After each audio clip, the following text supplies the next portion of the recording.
আসসালামু আলাইকুম রাহমাতুল্লাহ। আশা করি আল্লাহর অশেষ রহমতে ভালো আছেন, সুস্থ আছেন। সচেতনতামূলক রোগ নিয়ে আলোচনা করছি দীর্ঘদিন থেকে। আমার পেজে এবং ইউটিউবে যারা আছেন তারা প্লেলিস্ট আকারেই পাচ্ছেন। সময়ের ফাঁকে, ফাঁকে আমি সবসময় আমার নিজের মতো করে এই রোগগুলো নিয়ে আলোচনা করছি। আমরা হোমিওপ্যাথি ডাক্তার, ম্যাক্সিমাম রোগীরাই আসেন আমাদের কাছে শেষ পর্যায়ে। তবে এলাকা ভেদে যারা স্বনামধন্য ডাক্তার আছেন, তাদের কাছে কিন্তু সব চিন্তা ভাবনা বাদ দিয়ে কোনো অসুবিধা হলেই আগে আপনারা ছুটে যান। এটাই নিয়ম। এটাই করবেন। সবার আগে হোমিওপ্যাথি চিকিৎসা করবেন। আজকের এই ভিডিওতে আমরা পেট ব্যথা নিয়ে কথা বলছি। বর্তমান সময়ের কি ছেলেমেয়ে, কি বাচ্চা, কি বড় মানুষ, পেট ব্যথা একটা common problem, common disease, common রোগ। গত কয়েকদিন যাবৎ হসপিটালে আসা যাওয়া হচ্ছে কোনো একটা ট্রেনিং এর কারণে।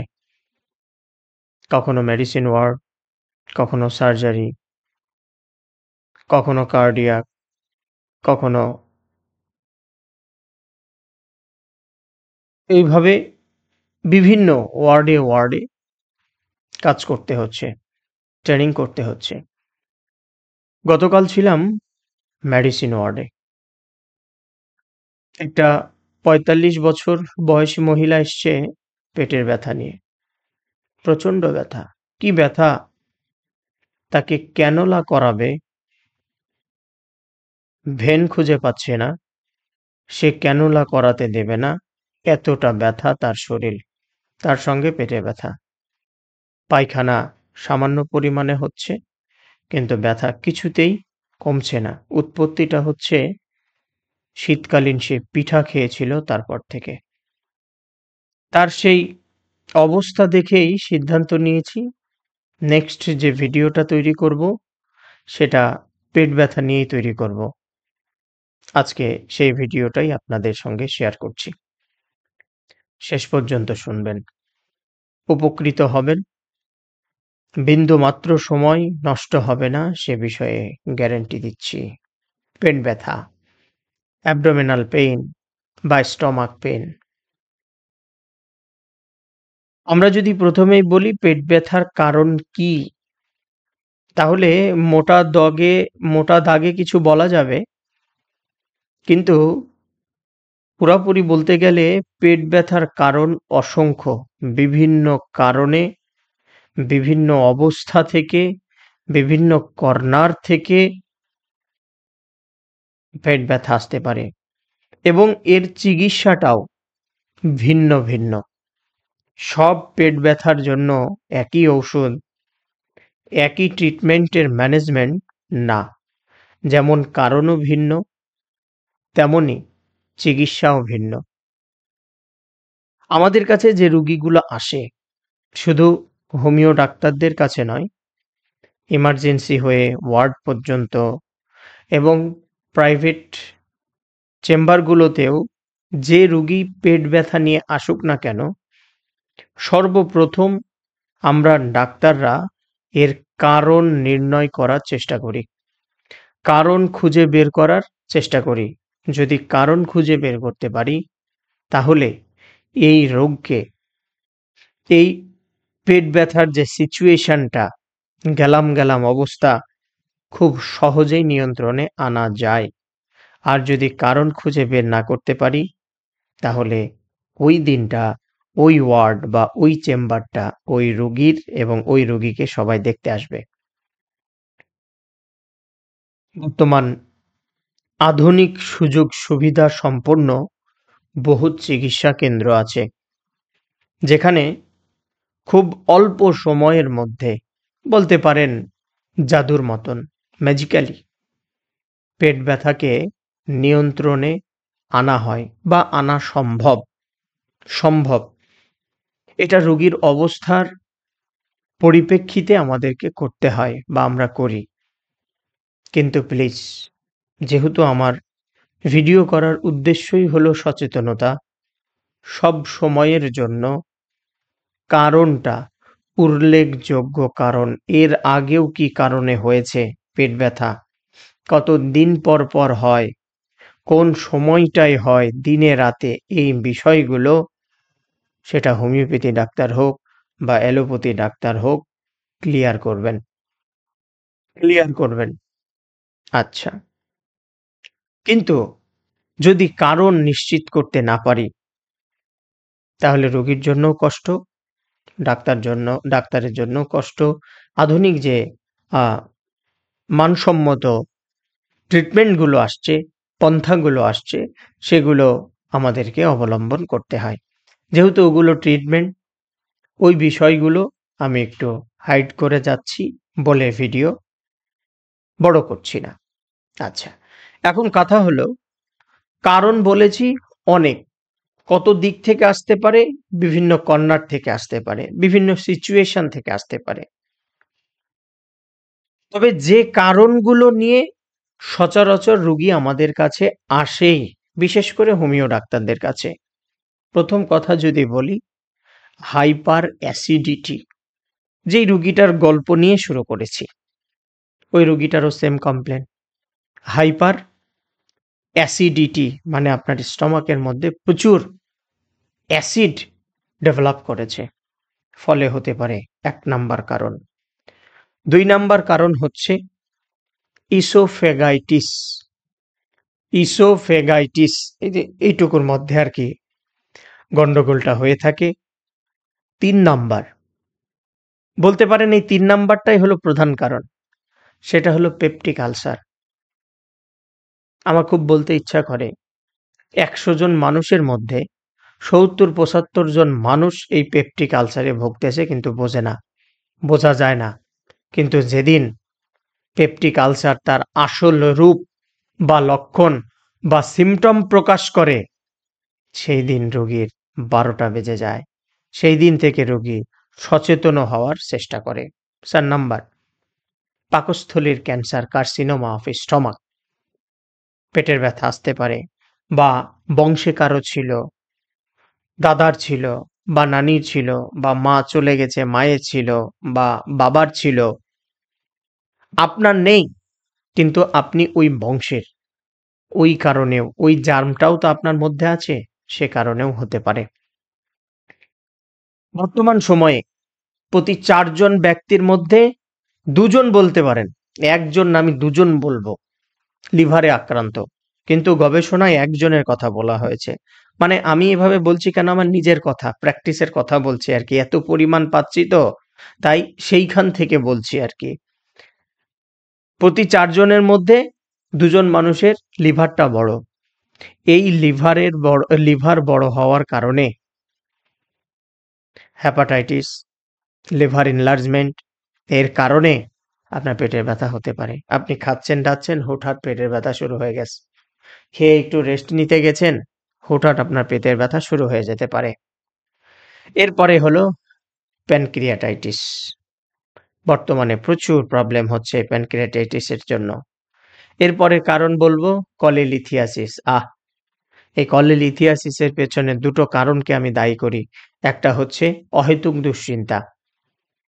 অহেতুক দুশ্চিন্তা, বিশেষ করে মেয়েদের মধ্যে রোগ বেশি হয়ে থাকে, একটুতেই মুখ বম, মুড সুইং হচ্ছে, বিয়ের পরে শ্বশুর শাশুড়ির বাড়ির অত্যাচারের ঠেলায় না খেয়ে কেঁদে ঠিকমতো পানিটাও খায় না, এইরকম জল্লাদ শাশুড়ি আমি এই জীবনে দেখেছি রোগীর মাধ্যমে।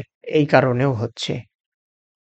অনিয়মিত খাদ্যাভ্যাসের কারণে প্রচুর এখন কলিলিথিয়াসিস দেখা দিচ্ছে, বিশেষ করে সকালবেলা না খাওয়া উল্লেখযোগ্য একটা কারণের মধ্যে কারণ বলতে পারেন। এরপরে হলো পিত্তপাথর। তাহলে পিত্তথলির ইনফ্লামেশন, যেটাকে আমরা সিস্টাইটিস বলছি, সরি আমার একটু মিসিং হয়েছিল, সিস্টাইটিস বলছি। এরপরে হলো কি, পিত্তথলির পাথর, গল স্টোন। পিত্ত নালীর যে নালীটা, চিকন একটা নালী চলে আসছে, সেটার কারণে, কোনো ইনফ্লামেশনের কারণে হতে পারে। লিভার কিংবা প্যানক্রাইসিসের ক্যান্সার বংশে কারো ছিল, আপনি তার খুব কাছাকাছি, আপনার হতে পারে, আপনাকে সচেতন থাকতে হবে। এরপরে কিডনির কোনো ইনফেকশনের কারণে, কিডনি প্রদাহের কারণে, পানকামাল ডিজিজের কারণে, সিরাম ক্রিয়েটিনিন বাড়ার কারণে আপনার পেটে ব্যথা হতে পারে। এখন বর্তমান সময়ে প্রচুর। আপনি একটু ডানে বামে তাকান না, তাইলেই তো আমার কথাগুলোর সঙ্গে মিলে যায়। তারপরে হলো কিডনি বা আপনার যে মূত্রনালী আছে, এই মূত্রনালীতে যদি পাথর হয়, সেডিমেন্ট ডেভেলপ করে, সেই কারণেও আপনার পেটে ব্যথা হতে পারে। ইউটিআই, ইউরিনারি ট্র্যাক্ট ইনফেকশন, মেয়েদের একটা ছ্যাঁচড়া রোগ আমি বলে থাকি আমার ভাষায়। এটা একবার হলে, বলেন একজন এইরকম পেশেন্ট বলেন যে আমার প্রবলেম মাঝে মাঝে হয় না, একজন বলেন। অ্যান্টিবায়োটিক খেতে খেতে এটার জন্যই মনে হয় অর্ধেক বডিতে রেস্ট্রেন্স হয়ে যায়। কিন্তু প্রথমেই যখন ধরা পড়ে, তখন যদি পারিবারিকভাবে এবং নিজেও যদি সচেতন হন এবং আমৃত্যু যদি সচেতনতা অবলম্বন করে চলেন, তাহলে তো এই রোগ পুনরায় আবার দেখা দিতে পারে না, টুকি মারতে পারে না। কিন্তু অসচেতনতার কারণে এটা হয়। ইভেন এই রকম বাড়িতে আক্রান্ত এক বা একাধিক রোগী যদি থাকে, আপনি সুস্থও যদি থাকেন বা কোনো সুস্থ মানুষও যদি তার বাড়িতে বেড়াইতে যান, আর আল্লাহ না করুক কপাল যদি খারাপ হয় গো, আপনারও হবে। স্পষ্ট কথা বলছি, বাস্তব বাস্তব। আমার কাছে এরকম রুগী আছে যে, তাই আমি বলতেছি। হয়তো কথায় মিলবে না, কারণ ওই বইয়ের সঙ্গে মিলবে না, কিন্তু আমি তো বইয়ের কথা বলতেছি, আমি বাস্তব কথা বলতেছি, এগুলা তাই মিলবে না। আপনি শুধু ডাইনে বামে একটু তথ্য নেবেন, তথ্য নিলেই আপনি বুঝতে পারবেন যে আমি সঠিক বলতেছি না ভুল বলতেছি। তারপরে হলো অ্যাপেন্ডিসাইটিস জাতীয় সমস্যা এই কারণে হতে পারে। এরপরে আপনার ধরেন যে যদি আমাশা থাকে, স্টমাকের মধ্যে ব্যথা হতে পারে, গুড়গুড় গুড়গুড় হতে পারে, এমনও ব্যথা হতে পায়খানা করতে করতে আপনি মা বাবা বলে চিন্তা করতে পারেন। অনেক সময় খাদ্যনালী নিচের দিকে ব্লক হয়ে যায়, স্টমাকের নিচের দিকে ছিদ্র হয়ে যায়, ক্ষত হয়ে যায়, ওই যে বললাম পেপটিক আলসার, এগুলার কারণে। তারপরে হতে পারে আর কি, যেটাকে প্রিফরমেকেশন বলা হয়। তারপরে খাচ্ছেন দাচ্ছেন ঠিকঠাক, হজম হচ্ছে না, যেটাকে বদহজম বলেন। খাচ্ছেন দাচ্ছেন, পেট একদম গোপালের মতন হয়ে যাচ্ছে, সে কারণে হতে পারে। আমরা যা খাবার দাবার খাচ্ছি বিষ ছাড়া হচ্ছে না, এই বিষক্রিয়ার কারণে হতে পারে। এগুলা কারণে সাধারণত জেনারেলি আমরা পেট ব্যথা রোগী পাচ্ছি। বাচ্চারা চিপস খাচ্ছে, চকলেট খাচ্ছে, বিস্কিট খাচ্ছে। এখন ভাত খেতে হবে বা ফল খেতে হবে বা ফ্রুটস খেতে হবে, যেটাই বলেন না কেন, সেটা না খেয়ে চিপস খাচ্ছে। মুখের স্বাদ নষ্ট, খায় না দেয় না, পেট ব্যথা হয়। পেট ব্যথা হয়, সেই পেট ব্যথার কারণ হচ্ছে অনেক বাচ্চাদের ছোট থেকে না খাওয়ার একটা স্বভাব থাকে, চিকনা লিকলিকা কৃমিজনিত কারণেও পেট ব্যথা হচ্ছে। এগুলা হলো কারণ এগুলা মোটা দাগের কারণ। আপনার অবশ্যই পেট ব্যথা নিয়ে যে কোনো কমপ্লেনের আগে এই কারণগুলো কেন হচ্ছে সেটা খুঁজে বের করে ওইটা নিয়ে একজন ডাক্তারের কাছে যাবেন। আপনার যান, হোমিও ভালো লাগে হোমিওর কাছে যান, অ্যালোপ্যাথি ভালো লাগে অ্যালোপ্যাথির কাছে যান। আমি অ্যালোপ্যাথি হোমিওপ্যাথির মধ্যে কোনো বিভেদ দেখি না। আমি আমার জায়গা থেকে, আপনাদের জায়গা থেকে সেটা আলাদা হতে পারে, আমি আমার জায়গার কথা বলছি। ভিন্ন তো এক জায়গায় তাদের ওষুধগুলো মোটা দাগে খেতে হয় রোগের এগেনেস্টে, আর আমরাও রোগ নিয়েই কাজ করি, কিন্তু রোগের মধ্যে অদ্ভুত লক্ষণগুলো খুঁজে তার এগেনেস্টে সূক্ষ্ম মাত্রার ওষুধ প্রয়োগ করি। তাদের ওষুধ চলতেই থাকে, আর আমাদের ওষুধ ফার্স্ট স্টেজে আসলে 2 মাস 6 মাস 1 বছর খেলে সে রোগ পরিপূর্ণ সুস্থ হয়। এটাই পার্থক্য। তা না হলে যদি বলেন ডাক্তার, তাহলে এক। পড়াশোনার কিছুটা ভিন্নতা আছে, এই আর কি। ওরা একভাবে পড়ে ডাক্তার হয়েছে, আমরা একভাবে পড়ে ডাক্তার হচ্ছি। সবাই ডাক্তার, মানব সেবায় নিয়োজিত। ঠিক আছে, এখন কথা হলো রোগ কি জানলাম, কারণ কি জানলাম, চিকিৎসা কি? এতক্ষণ যে বললেন, তো এর চিকিৎসা কি? দেখেন, আপনি যদি রোগের ইতিহাস বলতে পারেন, সোর্স সোর্স কোত্থেকে আসতেছে সেটা যদি বলতে পারেন, কোন অর্গানে হচ্ছে, কেমন হচ্ছে, এতটুকু যদি বলেন, মানে একজন হোমিওপ্যাথি ডাক্তার যে হোমিওপ্যাথ, সে এতটুকু অনুসন্ধান করবেই, যেটাকে আমাদের ভাষায় আমরা মডালিটি বলি, অনুসন্ধান করবেই, এবং এই অনুসন্ধান করেই প্রাথমিক চিকিৎসাটা সে আপনাকে দেবে। আপনি নিয়ে গেলেন, ঠিক আছে, কিন্তু প্রাথমিক চিকিৎসা দিয়েছে এ পর্যন্ত, ঠিক আছে, খেয়ে দিয়ে খুব ভালো, 2 মাস, 1 মাস, 15 দিন, 20 দিন ব্যথা আর নেই, এরপরে আবারও হচ্ছে। এইভাবে 2বার 3বার দেখলেন, বলবেন বর্তমান সময় কি ওই 2বার 3বার ওই 20 দিন পর পর ব্যথা আসছে কিনা এত দেখার সময় আছে? এই যে যারা এটা ভাবছেন না, আপনারাই বিপদে আছেন, আপনারাই বিপদে আছেন। দেখেন, আমার কথাগুলো শেয়ার করবেন, আমি স্পষ্ট ভাষায় বলছি, আমাদের ডাক্তারদেরকে খারাপ করতে আপনারা রোগীরা সাহায্য করেন। প্রথম চেম্বারে ঢুকেই স্যার যা টেস্ট লাগে লিখে দেন।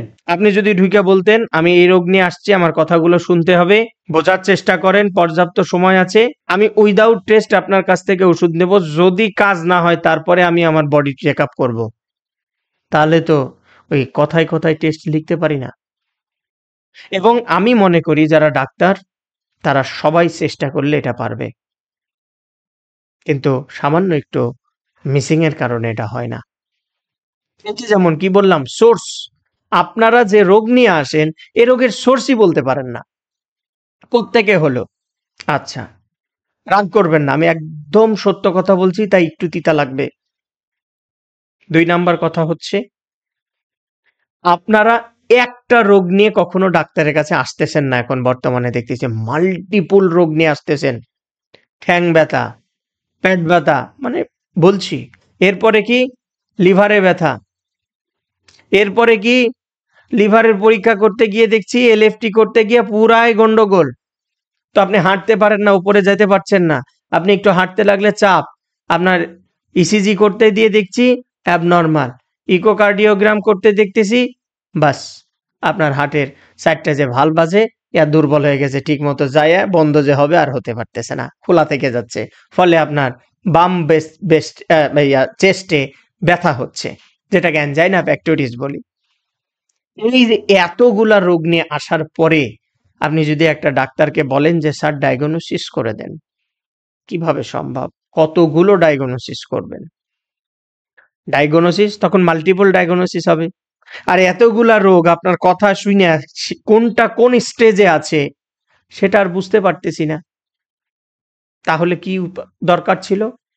যখন আপনি শরীরের মধ্যে অ্যাবনরমালিটি, অস্বাভাবিকতা লক্ষ্য করেছেন, তখনই একজন নিকটস্থ ভালো হোমিওপ্যাথি বা অ্যালোপ্যাথি ডাক্তারের শরণাপন্ন হওয়া। এখন বলবেন আপনি তো সরাসরি রোগীদের উপরে দোষ চাপিয়ে দিলেন। প্রথম দোষ না এগুলো, এগুলো আমি ঠেকতেছি চিকিৎসায়, তাই কথা বলতেছি।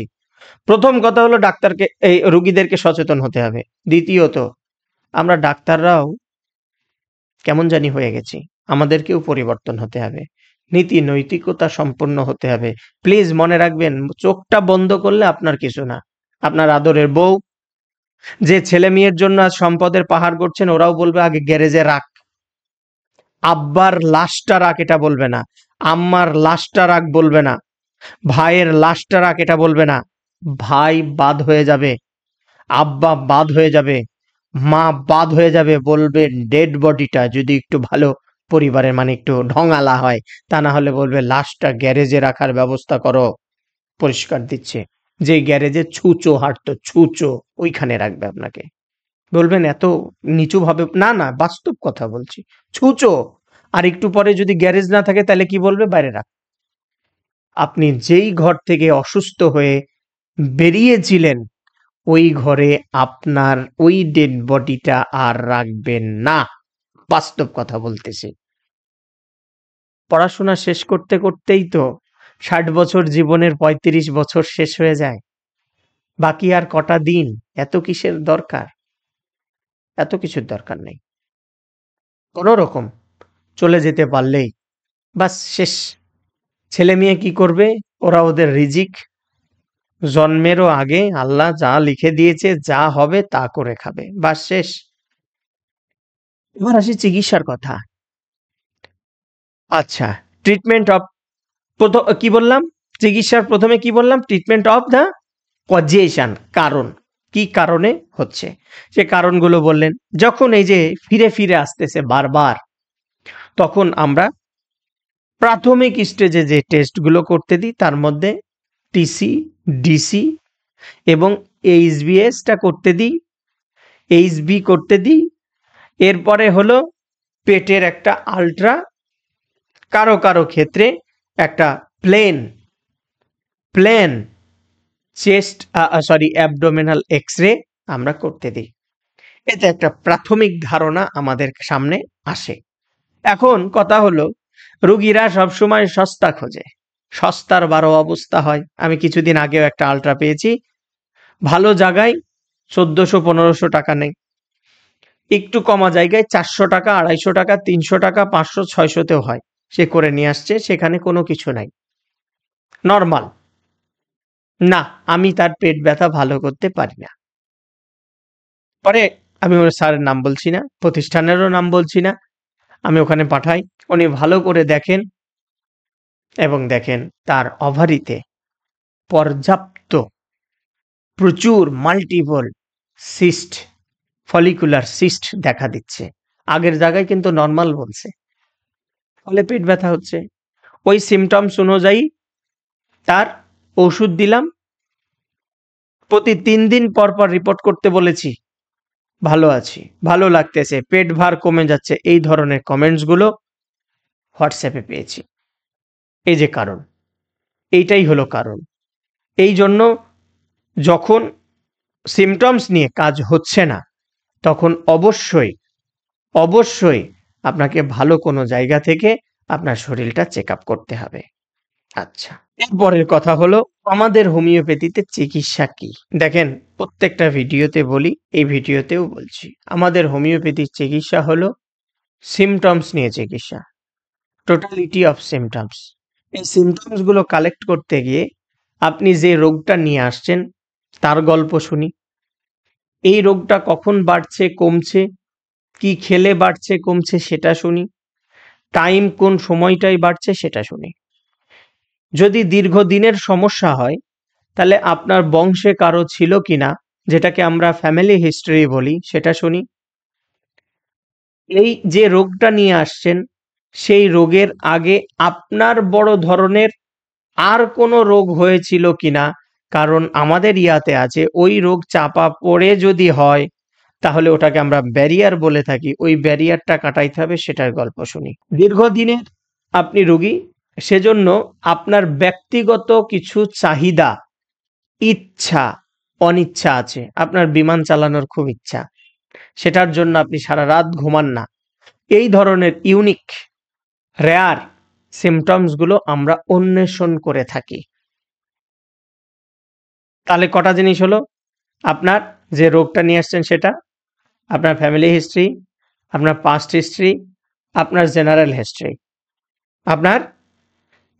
হিস্ট্রি, এরপরে আপনার ফিজিক্যাল যে এক্সামিনেশন, এই এই 5টা 6টা পয়েন্টের উপরে আমাদেরকে আরো বেশ কিছু প্রশ্ন করতে হয় জানার জন্য, বোঝার জন্য।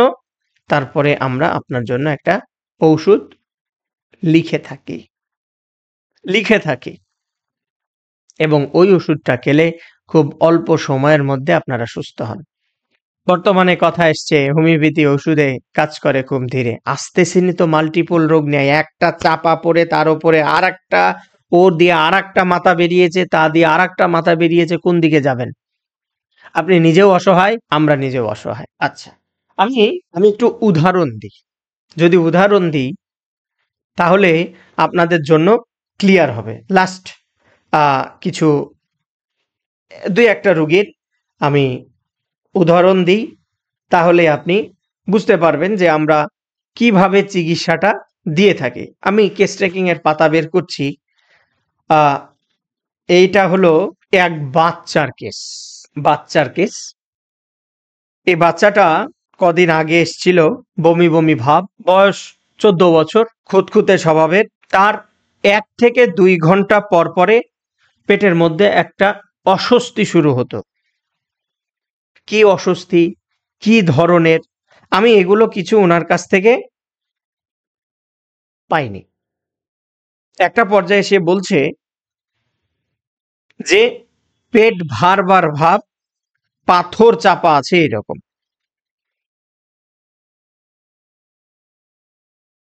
জোরে চাপ দিতে পারি না, টাইট কাপড় চোপড় হলে পেটের ওপরে খুব খারাপ লাগতেছে। আচ্ছা, খাবার দাবারের ইচ্ছা অনিচ্ছা জানতে গেলাম। বলছে খেতে ইচ্ছা করছে না, খাওয়ার পরে 2-4 ঘন্টা আমার কিচ্ছু করতে ভালো লাগে না, আমি বিছানায় শুয়ে থাকি। আমি তার মাকে প্রশ্ন করছিলাম যে মেয়ে পরিশ্রমী কেমন। বলে না, একদম অলস। স্কুলে যেতে হবে যায়, পড়াশোনা যে বাড়িতে করে, আমরা টেবিল চেয়ারে পড়াশোনা করেছি, কিন্তু ও শুয়ে শুয়ে পড়াশোনা করে। বাইরে যে একটু খেলবে, খেলে না। দুনিয়ার যত রাগ জেদ আছে সব আমার সাথে খাটায়, ওর বাপের সাথে খাটায়, বড় ভাইকে দেখে একটু ভয় করে। আর রাত হলেই টিভি নিয়ে বসে তো বসেই। এই মেয়েটার পেটের ব্যথা। তাহলে দেখেন, চিন্তা করেন, এই যে এখানে এই সিমটমস গুলো শুনলাম, তাহলে প্রথম কথা হলো সে খুব মেজাজি, তার খাওয়ার কোনো রুচি নেই, পায়খানাও হ্যাঁ, পায়খানাও ঠিকঠাক হচ্ছে না, মাঝে মাঝে ঢেকুর ওঠে তাও তিতা, পানি খায় তবে ম্যাক্সিমাম সময় খায় না, থাকে না এরকম, খিটখিটে মেজাজ, পাথরের মতো শক্ত, পেটে টাইট কিছু পাচ্ছে না, রাত্রে জেগে থাকতেছে, অলস ব্যক্তি, বসে বসে কাটাচ্ছে। এই যে সিমটমস গুলো, আমাদের হোমিওপ্যাথিতে নাক্স ভূমিকা বলে একটা ওষুধ আছে। সবার জন্য যে এরকম হবে তা না, ওই মেয়েটার জন্য, ওই 14 বছরের মেয়েটার জন্য নাক্স ভূমিকা বলে একটা ওষুধ আছে। সে ওষুধ 30 পাওয়ার 2 আউন্সের বোতলে দিলাম, দিয়ে আপনার 3 ঘন্টা পর পর প্রথম দিন খাওয়াতে বলেছি, পরের দিন করে রাত্রে বেলা করে 1 মুখা করে খাওয়াতে বলেছিলাম। পেট ব্যথা আজও গেছে, কালো গেছে। পুরনো কেস দেখে বলছি এগুলো। কেন বলছি? যে চিকিৎসাটা আমাদের কেমন সেটা যেন আপনারা বুঝতে পারেন। আমাদের চিকিৎসা ব্যবস্থাটা কেমন, এজন্য আমাদের সময় লাগে। সিমটমস ক্লিয়ার না হলে, না বুঝলে হবে না। তবে আজ অলিগলিতে অনেক হোমিওপ্যাথি ডাক্তার হয়ে গেছে। দেখেন, খালি ডাক্তার হলেই তো ডাক্তার হওয়া যায় না, আপনাকে একটু খুঁজে বের করে নিতে হবে, বুঝতে হবে। আচ্ছা, এরপরে আর একটা রুগীর গল্প বলছি। এটা 22 সালের আমার রুগী।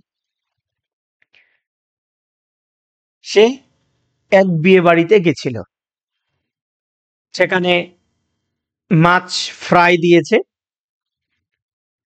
মাংস খুব মশলা জাতীয় ছিল, সেটা খেয়েছে, কিন্তু মাছটা খেতে গিয়ে তার দুর্গন্ধ লেগেছিল। সে বলছে মাছটা খেতে গিয়ে দুর্গন্ধ লেগেছিল, তারপরেই তার শরীরের মধ্যে কেমন জানি লাগে, কয়েকবার পায়খানা হয়, তারপর থেকেই পেটের ব্যথা। দেখেন, এখানেও কিন্তু কারণ বলছে। বিয়ে বাড়িতে গেছিল, মশলাদার জাতীয় মাংস খেয়েছে, মাছের দুর্গন্ধ তার লেগেছিল, তারপর থেকে তার শরীরে কেমন হয়, কয়েকবার পায়খানা হয়েছে, তারপর থেকে তার পেটে ব্যথা, জ্বরও আসে, টাইফয়েডও হয়, তারপরে হামও হয়, অ্যালোপ্যাথি চিকিৎসাও করে, টাইফয়েড ভালো হয়েছে, হাম ভালো হয়েছে, কিন্তু পেটের ব্যথা কিছুতেই ভালো হচ্ছে না, পেটের ব্যথা কিছুতেই ভালো হচ্ছে না। তোমার কি করলে আরাম লাগে প্রশ্ন করেছিলাম। সে বলছিল ঢেকুর উঠলে কিছুটা ভালো লাগে পেট ব্যথা। আমি পেটকে চাপি জোরে জোরে, তখন জোরে জোরে পেটকে কি করি, চাপি, ঢেকুর ওঠানোর জন্য চাপি, এবং ঢেকুর উঠলে আমার ভালো লাগে। খাওয়ার পরেও পেটের মধ্যে খালি খালি ভাব আমার কমে না।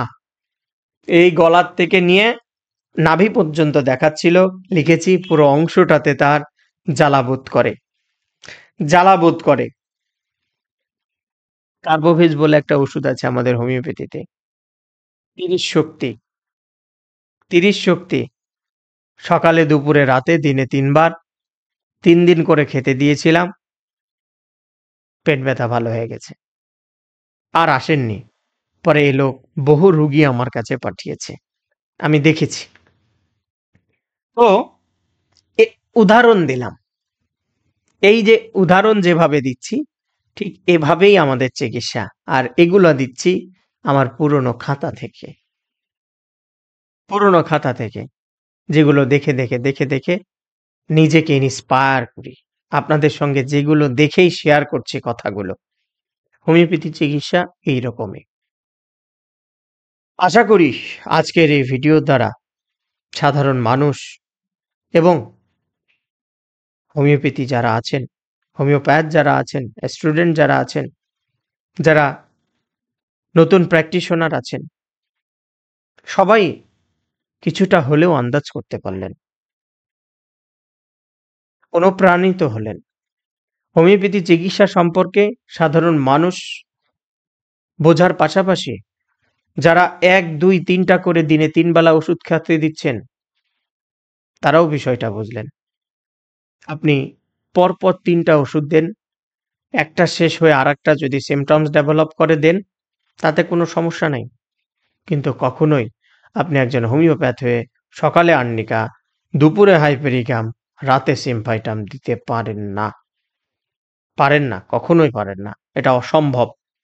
এটা হোমিওপ্যাথির মধ্যে নেই। তবে হ্যাঁ, ইমার্জেন্সি কিছু সিচুয়েশনে এত কড়াকড়িও নেই। নেই। সাধারণ মানুষদেরকে বলছি, আপনারা এসেই একদম চিরিক করে ম্যাজিক্যাল রেজাল্ট চান। ম্যাজিক্যাল রেজাল্ট তখনই পাবেন যখন আপনি ফার্স্ট স্টেজে আসবেন। আপনার জীবনে সুস্থ থাকতে হলে হোমিওপ্যাথিকে অ্যাকসেপ্ট করে নেন। অ্যাকসেপ্ট করে নেন। আপনি বড় অনেক রোগ থেকে বেঁচে যাবেন। অনেক বড় রোগ থেকে বেঁচে যাবেন। ওই সকল হোমিওপ্যাথি চিকিৎসকদের কাছে যান, যারা আপনি চলে আসার পরেও আপনি যে রোগটা নিয়ে গেছেন সেটা নিয়ে সে ভাববে। আপনাকে সে সুস্থ করতে না পারুক, এজন্য আপনি তার প্রতি কোনো মন খারাপ করবেন না।